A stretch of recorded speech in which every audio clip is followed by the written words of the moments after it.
Hello students. तो हम integral calculus में गामा फंक्शन के रिलेटेड एग्जांपल देख रहे हैं। आप गामा फंक्शन की डेफिनेशन और ये प्रॉपर्टीज देख सकते हैं। अब इसके बाद जो हमारा टारगेट है आज का एग्जांपल का, वो फिर बहुत ही इम्पोर्टेंट एग्जांपल है। जब हम ये एग्जांपल सॉल्व करोगे तो इसके रिलेटेड कौन सा भी एग्जांपल क्यों ना हो, आप अच्छी तरह सॉल्व कर सकोगे। तो आप ये एग्जांपल जो है यह देख सकते हैं। Evaluate integration 0 to 1 x raise to m log of x raise to n dx ऐसा दिया है, और इसकी वैल्यू क्या आई है, ये आई है। तो ये एग्जांपल आप अच्छी तरह देखोगे तो आपको समझ में आएगा m की वैल्यू और m की वैल्यू कोई भी हो, हम क्या कर सकते हैं, ये जो एग्जांपल है इजीली फाइंड आउट कर सकते हैं इसका सॉल्यूशन। तो देखते हैं कैसे फाइंड आउट करना है इसका सॉल्यूशन। तो इसके पहले हम क्या करते हैं, जो इंटीग्रल दिया हुआ है इस इंटीग्रल को लेते हैं। तो सॉल्यूशन में हमें क्या करना है, ये इवेल्यूएट है इसलिए यार ये नहीं देगी वो आपके लिए। तो ये सॉल्यूशन जो है वही हमें फाइंड आउट करना था। तो इसी तरह ये जो सॉल्यूशन है इसमें ये क्या करने वाले हैं, हम ये आई की वैल्यू यहाँ ले रहे हैं और इसी का यूज करके हमें क्या करना है, सॉल्यूशन फाइंड आउट करना है। तो इसमें आप यहाँ देख सकते हैं एक्सपोनेंशियल की टर्म तो अवेलेबल है ही नहीं, लेकिन मुझे क्या करना पड़ेगा, ये सॉल्व करने के लिए एक्सपोनेंशियल की जो टर्म है, जैसे कि अपने डेफिनेशन ऑफ गामा फंक्शन में देखा है, तो ये गामा फंक्शन की डेफिनेशन जब आप देखोगे तो आपको पता चल जाएगा ये जो आपके सामने दे रहे हैं यही गामा फंक्शन की डेफिनेशन का जो डेफिनेट इंटीग्रल है इसी तरह हो जाता है। और जब हम यहाँ n के जगह जब n+1 लेते हैं तो वहाँ इंटीग्रेंड में मुझे क्या करना पड़ेगा, इसी तरह पर पार्ट करना पड़ेगा। लेकिन जब हम गामा ऑफ n+1 लिखते हैं तो गामा ऑफ n+1 की वैल्यू ये n इंटू गामा n होती है। इसी तरह हम ले सकते हैं, अदरवाइज n फैक्टोरियल जो है वो n फैक्टोरियल की वैल्यू भी हम क्या कर सकते हैं, गामा ऑफ n+1 के रिलेटेड यूज कर सकते हैं। तो ये पार्ट जो है हमारे सामने ऑलवेज गामा फंक्शन का कंसेप्ट है, तब तक तो ये कंसेप्ट आप हमारे सामने होना चाहिए। तो देखते हैं यहाँ मुझे e⁻x जैसी टर्म लाने के लिए यहाँ क्या करना पड़ेगा, ये जो log x है वो log x को क्या पुट कर रहे हैं, अच्छी तरह देखो आप, -t पुट कर रहे हैं और ये log x की वैल्यू -t पुट करेंगे। और जब हम यहाँ टेकिंग एक्सपोनेंशियल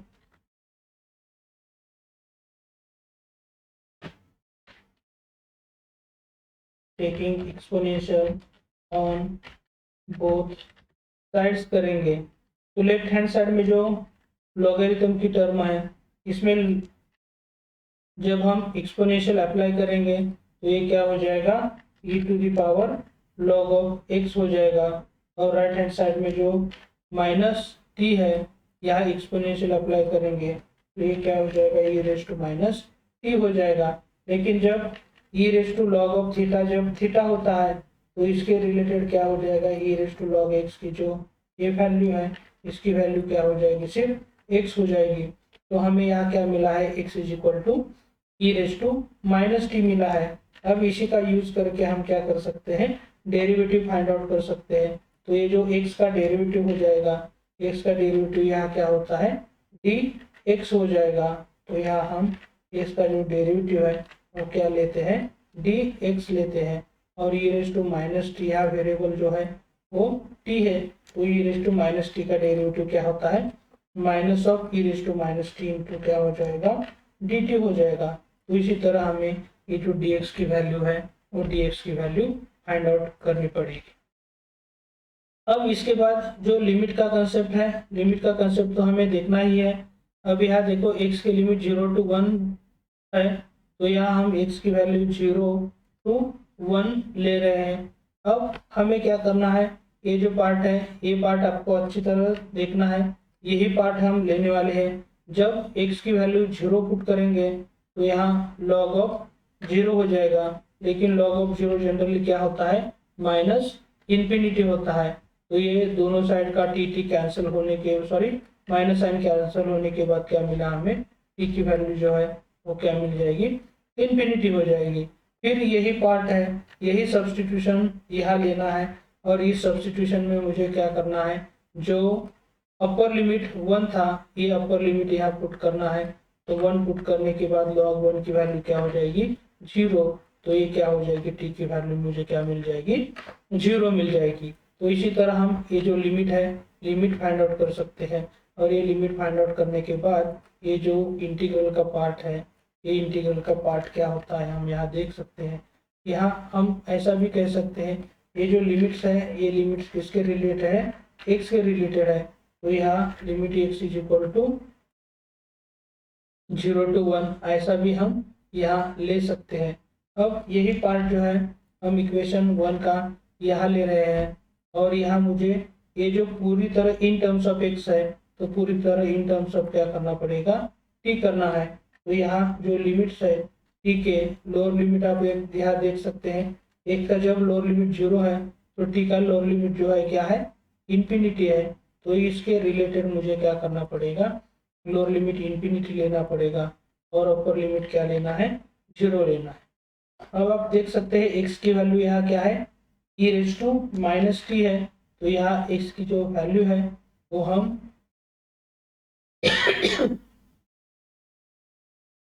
x की जो वैल्यू है वो x की वैल्यू हम e−t पुट करने जा रहे हैं। लेकिन ये जो x की वैल्यू है मुझे ब्रैकेट में पुट करनी है। फिर log x आप देख सकते हैं, log x की वैल्यू क्या पुट करनी पड़ेगी, -t पुट करनी पड़ेगी। तो ये जो वैल्यू है हम वो -t bracket raise to n हो जाएगा। और ये जो dx की वैल्यू है वो dx की वैल्यू हम क्या करेंगे, यहाँ ब्रैकेट में पुट कर रहे हैं। और इसी तरह ये जो पार्ट है ये हो जाएगा। फिर इसके बाद ये जो इंटीग्रल है, ये इंटीग्रल मुझे सॉल्व करना है। सॉल्व करने के लिए मैं क्या कर रहा हूँ, यहाँ -t⁻n है, वही हम कैसे लिखने वाले हैं, यहाँ -1⁻n इंटू ये जो पार्ट है शायद मुझे ब्रैकेट में लेना चाहिए था, तो यही अच्छा रहता है। तो ये ब्रैकेट में मुझे लेना ही पड़ेगा। और इसके बाद ये जो नेक्स्ट टर्म है इसमें क्या हो जाएगा, -t⁻n हम ये जो पावर है n, ये n पावर कहाँ दे सकते हैं, t के पावर में भी यही नंबर ले सकते हैं। फिर आप यहाँ देख सकते हैं t⁻एक क्या है पार्ट, और लॉज ऑफ इंडाइसेस यूज करेंगे। तो लॉज ऑफ इंडाइसेस यूज करने के बाद ये क्या हो जाएगा, e⁻m टाइम्स t इसी तरह हो जाएगा। और ये हम इस तरह सिंप्लीफाई कर रहे हैं। फिर हम यहाँ जो माइनस साइन है और लोअर अपर लिमिट के लिए मैं आपको एक प्रॉपर्टी देता हूँ। तो वो प्रॉपर्टी कौन सी है, तो जब इंटीग्रेशन लेते हैं हम, यहाँ हम प्रॉपर्टी तैयार करने जा रहे हैं। तो इंटीग्रेशन के प्रॉपर्टी में जब a टू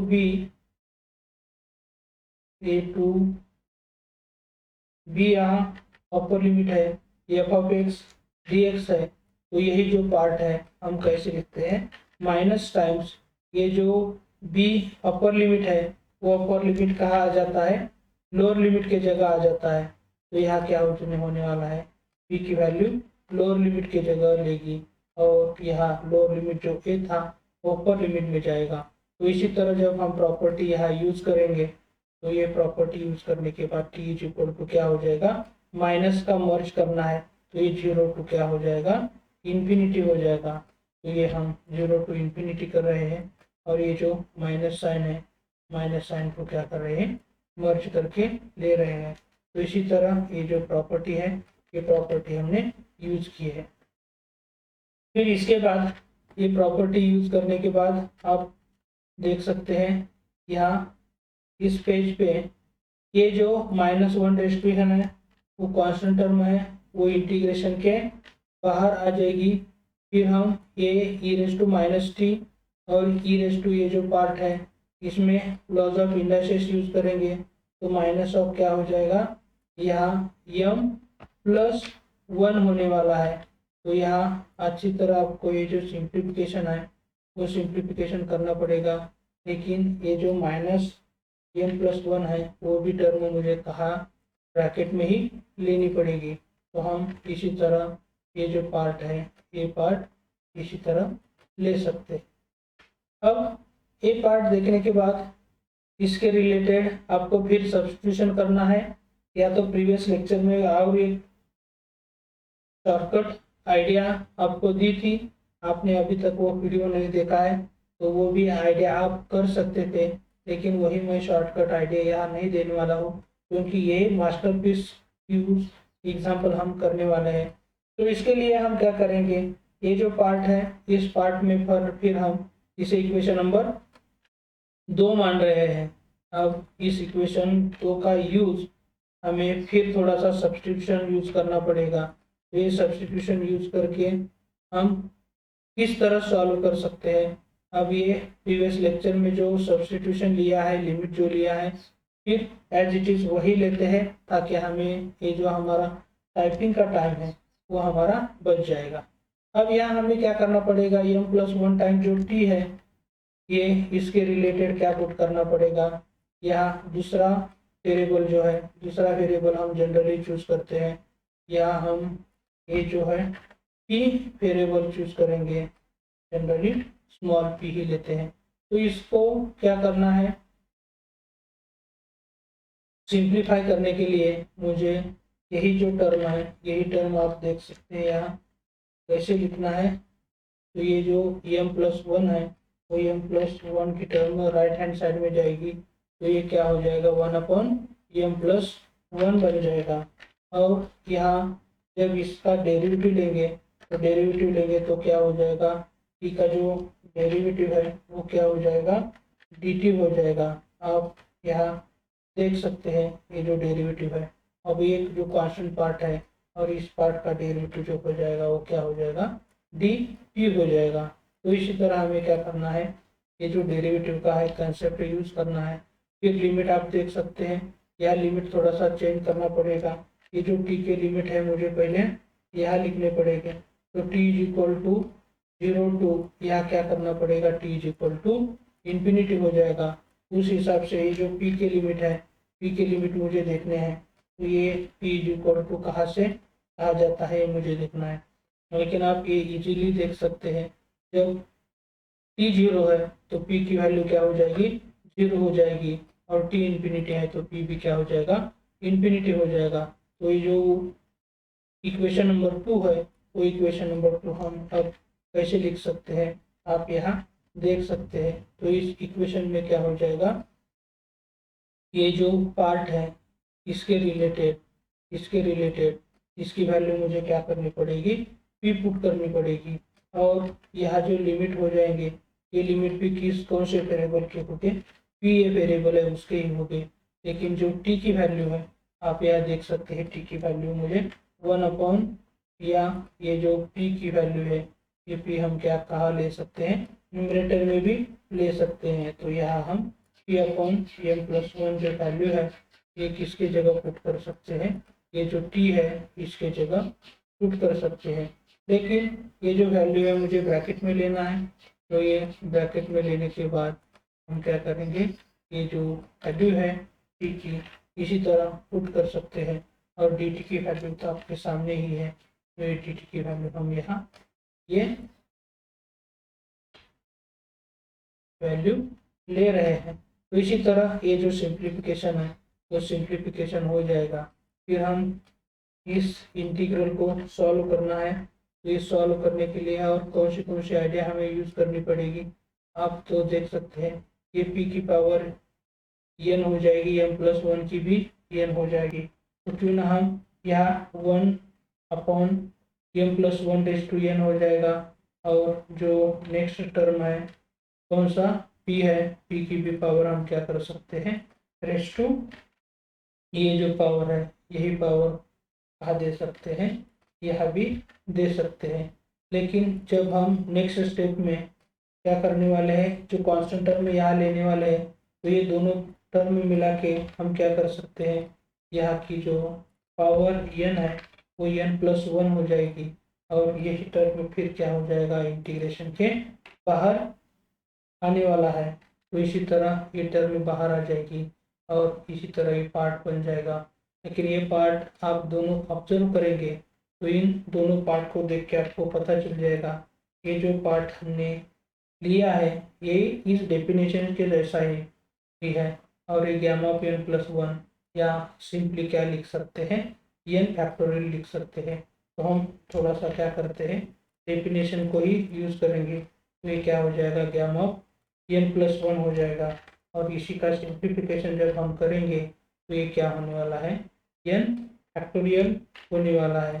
तो इसी तरह हम क्या कर सकते हैं, इसके जगह इसके रिलेटेड जो फैक्टोरियल में पार्ट आता है वो n फैक्टोरियल करेंगे। लेकिन तब तक ये जो पार्ट है यही पार्ट हम कैसे कर सकते हैं, यही पार्ट डिनोमिनेटर में लेंगे। पहले मैं क्या कर रहा हूँ, ये पावर जो है m प्लस 1 की ये हो जाएगी। लेकिन ये पार्ट कहाँ आने वाला है, डिनोमिनेटर में आने वाला है। तो यहाँ क्या हो जाएगा, 1/m plus 1 raise to n plus 1 हो जाएगा। तो इसी तरह हम ये जो पार्ट है ये पार्ट यहाँ ले सकते हैं। लेकिन ये जो पार्ट है ये पार्ट हम फिर न्यूमरेटर में ले सकते हैं। और ये जो पार्ट आप देख रहे हैं ये पार्ट हम फिर न्यूमरेटर में ले सकते हैं। तो इसी तरह ये जो इंटीग्रेशन है ये इंटीग्रेशन का कंसेप्ट हम सॉल्व कर सकते हैं। तो इतना जो कॉन्सेप्ट दिख रहा है इसका सॉल्यूशन हमने आपके सामने दिया है। इसी तरह जब हमारे पास इस तरह का मास्टरपीस होगा, मास्टरपीस एग्जाम्पल होगा, तो हम इजीली क्या कर सकते हैं, इस तरह के एग्जाम्पल का सॉल्यूशन फाइंड आउट कर सकते हैं। तो मैं इसके लिए इसे मास्टरपीस क्यों कह रहा हूँ आपको समझ में आएगा। अब जो एग्जाम्पल मैं लेने जा रहा हूँ तो ये एग्जाम्पल आपके सामने चेंजेस कर रहा हूँ ताकि आपको समझ में आएगा ये एग्जाम्पल आपके सामने होने का बेनिफिट क्या है। तो क्वेश्चन जब आपको एग्जाम में पूछा जाएगा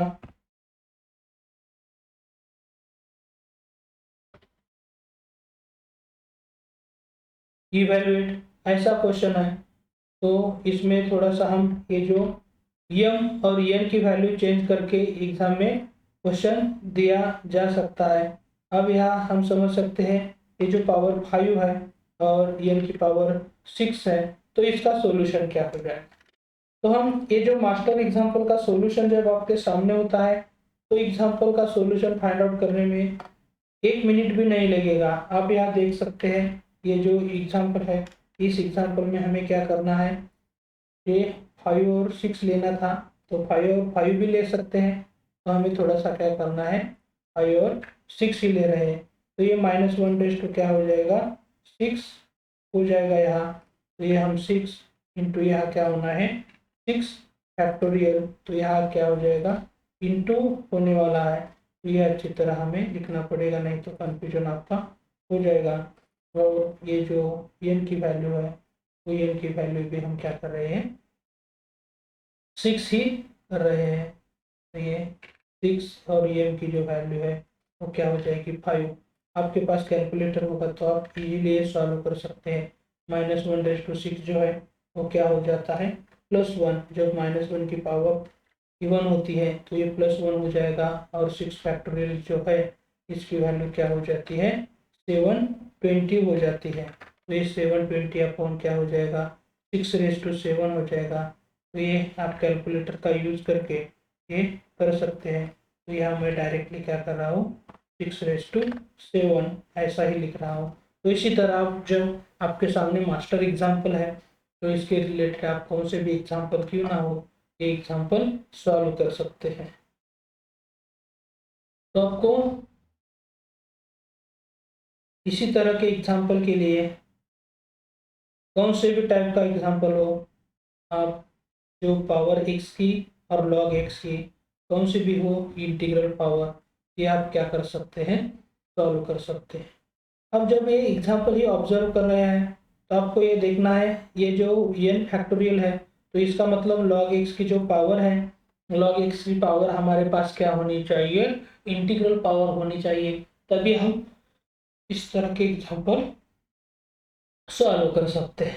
तो आपके लिए एक होमवर्क आप मुझे कमेंट करके इसका सॉल्यूशन बता सकते हैं।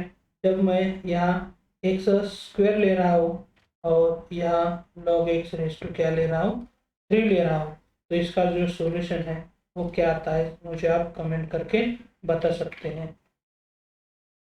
तो इस तरह के वीडियो के लिए आपको ये जो हमारा चैनल है वो सब्सक्राइब करना है और बेल आइकन बटन प्रेस करने के बाद मेरे जो नेक्स्ट अपकमिंग वीडियो है सब वीडियो की नोटिफिकेशन आप तक पहुंच सकती है।